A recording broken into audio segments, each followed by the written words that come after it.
We got him back on his game. He was talking good, and he's going to continue this. Texas welder Kevin the Texas welder. So what the hell did you do different than everybody else, man? You did some stuff different. Well, I just noticed, like I said, I was glad that the guys before me did what they did, because they helped me out a lot. They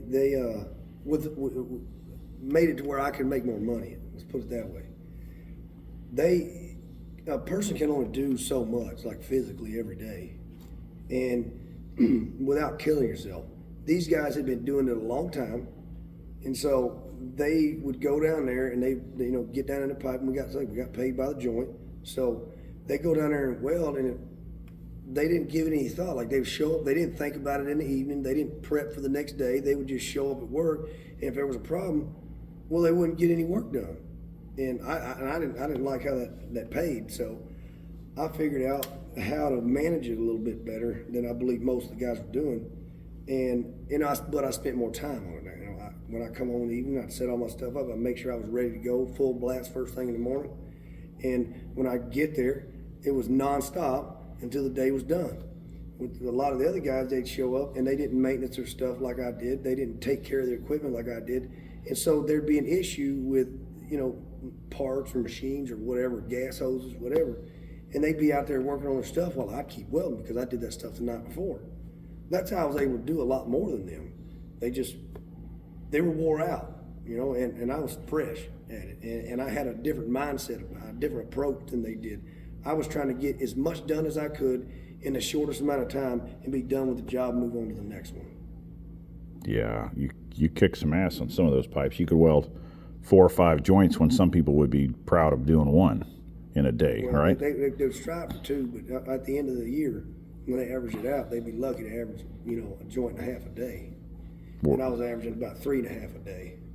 Yeah, that's serious productivity. You used to carry a cart and a motorized. I made a cart out of mobility, one of them little hover around things. I cut the motor off of them, got some different batteries for it, and took the steering wheel off of it.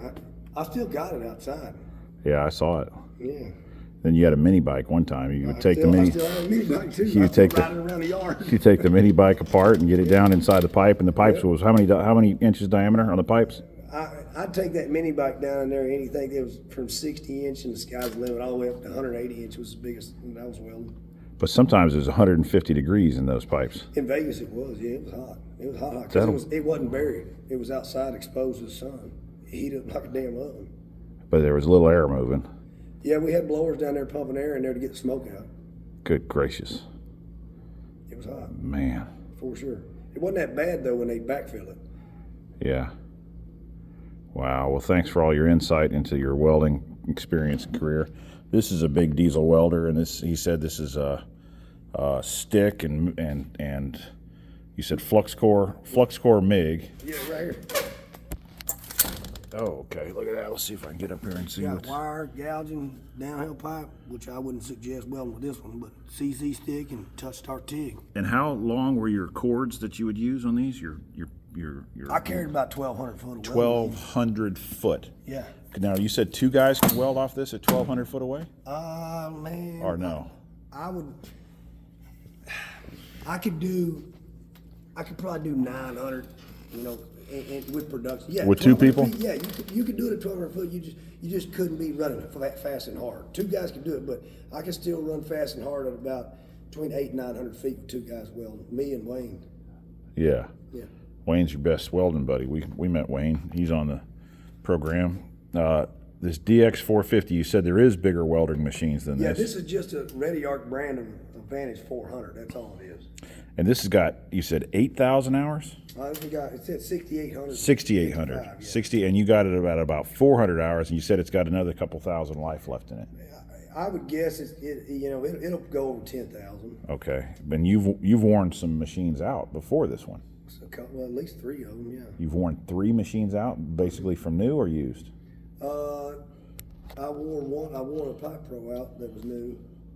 350. And Pipe Pro? Yeah, and then. How long did that take? A couple thousand hours? 5, 6, 8? Well, it wasn't wore out. It wouldn't weld like I wanted to weld.